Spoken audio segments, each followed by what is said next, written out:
my lovely friends, it's Margaret, and it is time to talk about what I will be reading in February. Historically, February is a pretty good reading month for me. I usually read upwards of 20 books, close to there. Like the last 2 Februaries, I have just killed the reading game. We're gonna see if that's the case this year because I have been in a months long I don't want to say reading slump because I am still reading. However, I am not as gung-ho about it. I'm less it's not as urgent. Does that make sense? Reading has not been as urgent these last few months. Part of that is because podcasts have a whole video on it. You can watch that there if you want to listen to which ones know which ones I listen to. But I've been listening to a lot of podcasts. They're a little bit easier to listen to at work and still, if I tune out for 5 seconds, it's not gonna, matter as much. The whole point is, I don't know if I'm gonna get to 20 books this February. I don't know. I'm also being kinder to myself this February than I have in February's past because I know that mentally, especially with how January went for me, mentally I am not in a place where I can be or should be. I probably could, but I should not be putting that pressure on myself. We will see how February goes for me. However, I am participating in February reading pretty much the same way that I have participated in the last 2 February. 2 of the best readathons that I have ever enjoyed, participated in, happen this month. And they are Blackathon and Valentines. So Blackathon is put on by Jesse at Bowties and Books. It's basically to bring awareness to the fact that there is this whole library of books that we don't necessarily read or talk about on BookTube as much as we should, and they wanted to kind of make a point about that, which I agree with. Valentines is put on by Kate at Chapter Kate, and they did this because Valentine's is not their favorite holiday. I did not know this until this year. I've watched the videos the last 2 years, somehow missed that. But anyways, Valentine's they put on because February is their birthday month and they wanted to do something that was celebrating literature and reading. I will be participating in both of them. I am going to be a little bit less, in years past, I've been Valentine's, I'm gonna black out the bingo board, let's go! I'm still going to try and black out the bingo board, but I am not planning as heavily as I have in years past. The only 2 readathons I'm going to be strategically planning about are Blackathon, and then we do have the Avengers Initiative Reading Challenge that I co-host, so obviously I'm going to be participating in that. Speaking of the Avengers Initiative Reading Challenge, I will have a card linked up there. If you haven't heard of it before, if you're new to the channel, if you don't know what's going on, check that out. But our group book for the month of February is Slay by Brittany Morris. Now, by reading this, you not only get to complete multiple missions on the mission logs that you work on this month, you also will get the Arc Reactor as a collectible item for, I don't even know why we have them except for nostalgia. I honestly am okay, this is cool, let's go with it. That's basically my whole thing. This month, the character mission logs that we are releasing are Shuri, Falcon, and War Machine. We have these 3 characters. I am so excited for the prompts that we have gotten this time around. I am only working on 2 of them because I have not completed a single one of my boards from last month. So I'm not going to be working on Rhodey I will be because I'm going to be reading Slay, so that starts Rhodey's board, but I will not be hard-hitting Rhodey's board. Technically, to stay on track, I do need to finish all of the missions on Rhodey's mission log this month. We'll see if that happens. That is a long way to get around to saying Slay by Brittany Morris is about Kiara, and she is a teenager that has created this really intricate massive multiplayer online role-playing game that celebrates Black culture. She created it as a safe space for Black gamers, a space where they can see themselves and their culture in the games they were playing. She was tired of the Lord of the Rings type games that is just all white elves and dwarves and all of that, everybody's pale-skinned.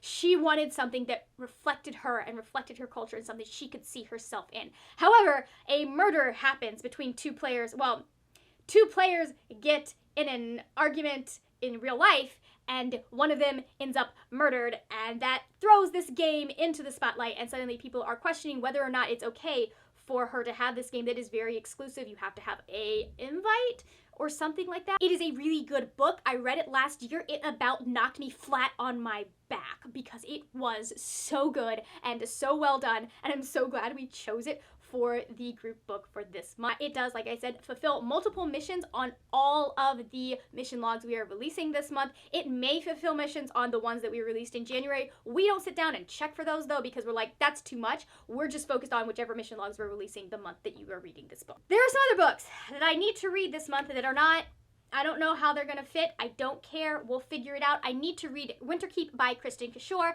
I don't know the name of the read-along. I think it's just Graceling Along, something like that. But I am participating in a read-along of the Graceling books by Kristin Cashore. The live show is gonna be February 13th on the other Christine That Reads channel. And yeah, I need to read this book. This is the sequel to Bitter Blue. It follows someone, I can't tell you who it is. It follows a character named Hava, who we meet in Bitter Blue. And it's Hava, Bitter Blue, and Gideon, who has had the most surprising character arc anyone's ever seen. But it's them. There's something. I think there's a shipwreck. Bitter Blue disappears. Something like that. I'm not entirely sure. I just know I'm reading it because I'm reading it. I have loved all of the books in this series. It's not a trilogy anymore. In this series so far, and I cannot wait to see what happens in Winterkeep. I'm ready for it. I'm also trying to get caught up on the Booked Kingdom read-along for the Grisha books. I just finished Shadow and Bone like this morning as of filming this, and so I do need to read Siege and Storm and Ruin and Rising. I'm still mad at Netflix for this. I mean, there are other things to be mad at Netflix in regards to the show, but I'm mostly at the moment seething. Look at that. Look at that.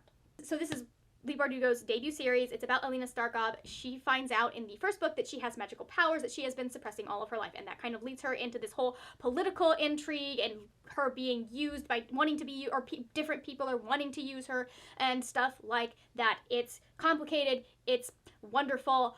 It is almost like I am enjoying it so much more this time than I did the first time, because I remember the first time all I could think was this was not Six of Crows.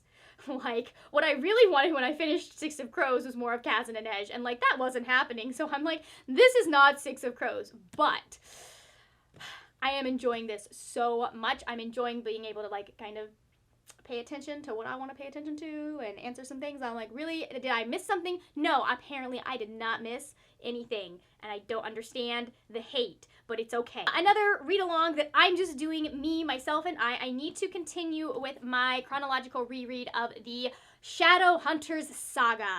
I am rereading all of the completed series and short stories in chronological order, with the exception of Tales from the Shadowhunter Academy, because that has a dual timeline aspect, and one of the timelines makes no sense if you go by the actual the other timeline's chronological. It's a mess, and I don't want to confuse myself. So anyways, I need to read whatever short stories are between Clockwork Princess and City of Bones. I have it right here in my hands. And then I need to read City of Bones. So this month, in theory, I will be reading City of Bones, and then just going through as the months go on. We will see, because these are very, like, a marathonable series. So you start reading one, and then you're like, crap, I need the next one. I remember reading these both times, and even the second time being like, but I need the next book. I know what happens, but I need the next book. So I was a very strong, like, Clace is my ship in this series. I think we're going to find that Will and Tessa is the superior ship for me now. A lot of it has to do with Will. A lot of it has to do with Chain of Gold and who they are in Chain of Gold. And a lot of it has to do with Herondales. I just love me some Herondales. They're such disasters, and I love disasters. Normally, I would do 2 books from my TBR jar. This month, I'm only going to be doing 1, because I am also reading City of Brass by S.A. Chakraborty. I am buddy reading this for Valentine's with Princess over at Castle Library. I will have her channel linked down in the description box. She is amazing, and you need to watch her because I'm so excited. I have been putting it off and putting it off and putting it off, but the final book is out. I'm ready to go. I'm ready to be a part of the hype and experience this series. I hear it's really good. This is an adult. I realized I didn't explain what City of Bones is, but no one actually cares. I think I'm one of the only people who actually still likes that series. Anyways, this is about a character whose name I can no longer remember, and she doesn't believe in magic or any of that. And then she accidentally, like, has an encounter with one of the Jinn, and she's like, oh crap, magic it exists. She gets drawn into, like, a lot of intrigue in the world of the Jinn, and I am just ready for it. I hear it's got, like, a hate-to-love relationship. I'm ready for it. I think this is also going to be slow burn, which is going to drive me absolutely mad, but also just fulfill a part of my soul.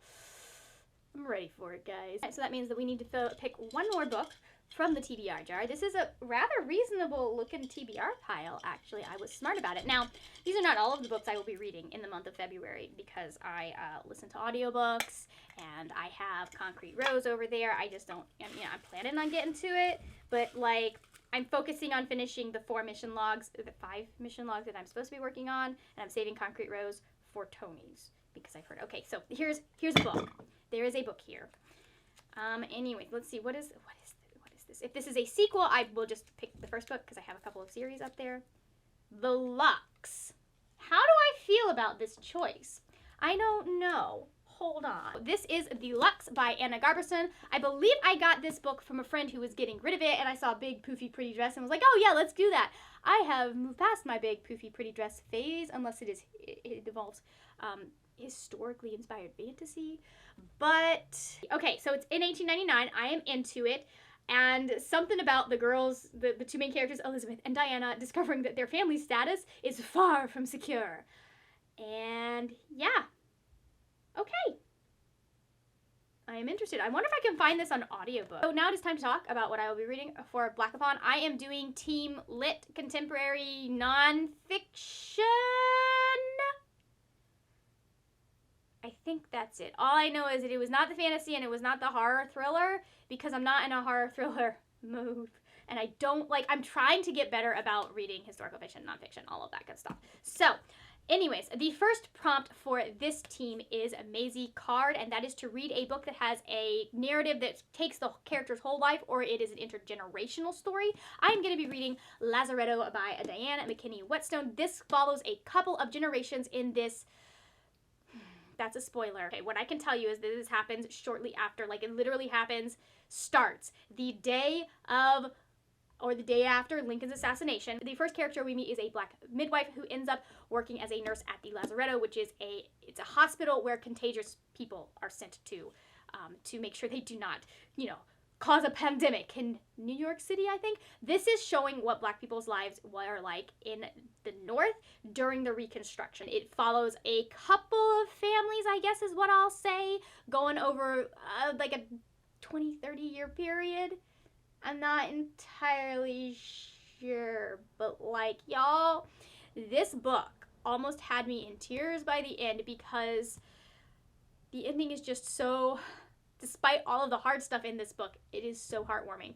The characters go through crap, but by the end of the book, you're just like, oh, I was so, this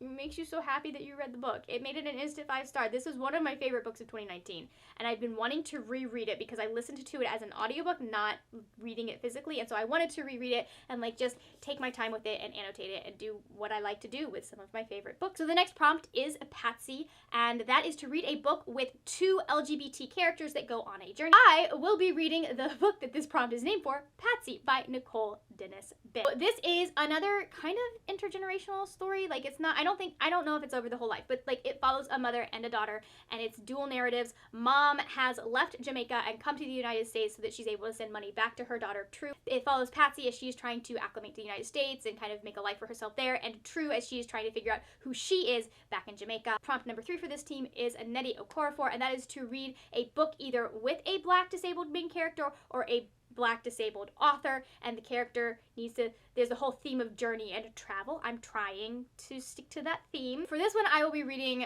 Akata Witch by Nnedi Okorafor. I have been meaning to read this book for forever, and I just like looked up the description and was like, oh, this sounds really, really good. This is about Sunny. She is albino, she lives in Africa, and so she has very, very pale skin, and it makes it hard for her to be out in the sun, from what I understand. However, she then stumbles on this like alternate world or through a gate, or I'm not entirely sure how it works. It's not, I just know that there's our world and then there's this fantasy world that she ends up in, and there your greatest weaknesses end up being your greatest strength. So the final prompt is to read the group book, which is The Secret Lives of Baba Segi's Wives by Lola Shanae. So from what I understand, it's about a polygamous family. Baba Segi is the patriarch, and then he brings in this 4th wife. She is very intellectual, she's gone to school, all of that, and his 3 wives who came before her are a little bit jealous. She's expecting that because, new wife coming into this already set up system, family that's been built. So she's expecting some pushback, but it just keeps not getting better. And then on top of that, she is trying to have a child because she wants kids, and she ends up like there's something going on, and she ends up going to the doctor and they find something out, and that's the most that is in the summary. I am intrigued to find out what's going on. I feel like someone's probably poisoning her. Probably have read too much like royal political intrigue fantasy stuff, but like I don't know, I just feel like that seems something's going on. I don't know. So now we can get to what boards I'm working on for the Avengers Initiative Reading Challenge. I, as I stated, have not finished any of the boards from January, so I'm still working on Cap, Hulk, and Thor. And then I am adding to that, I am going to be working on Shuri and Falcon. Like, I wasn't not going to work on Shuri. Like, that was just not gonna happen. I am not going to get into it, like, specific prompts because, I can't read them now because there are books over top of them, but I will talk about the books that I'm reading for sure.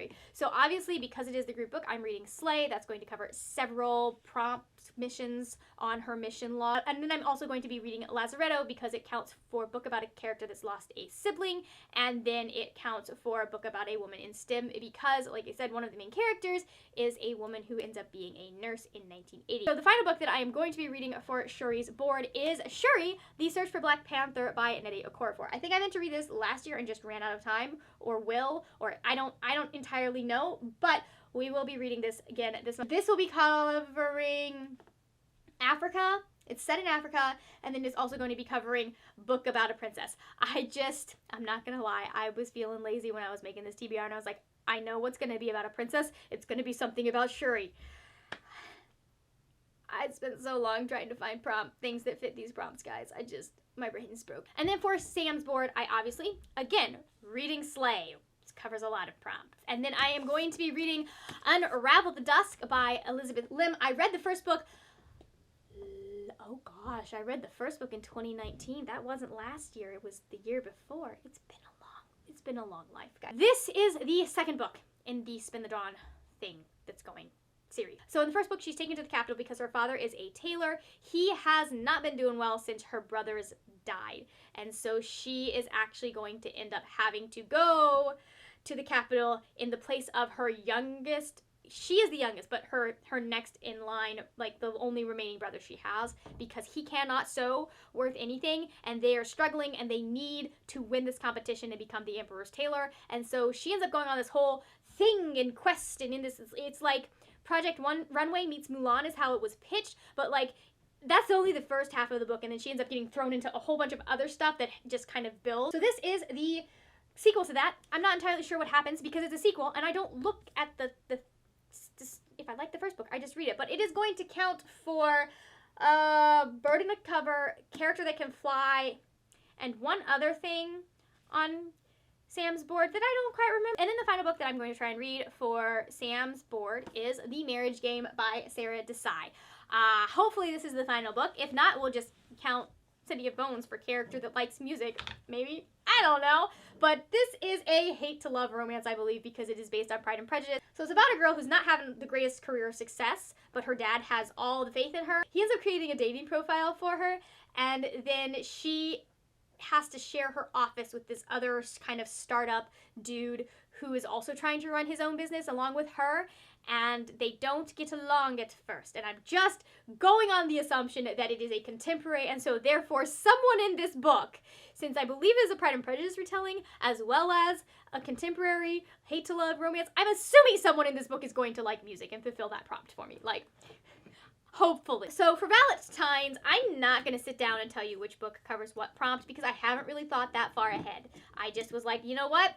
These two have definite prompts, and then I'm just going to slot what I can on Valentines and fill in the blanks later. So that is what I'm going to be trying to read in February. Let me know what you are going to be trying to read in February. Have you read any of these books? Did you enjoy them? What do you think of them? That is just, if you're chatty, put that in the comments. If you are not feeling chatty and you want to let me know that you watched to the end of the video, just leave me a heart emoji, whatever your favorite color is, whichever one, just your favorite heart emoji, doesn't matter. There's a lot of them, just choose one. Thank you so much for watching. If you enjoyed this video, please give it a thumbs up.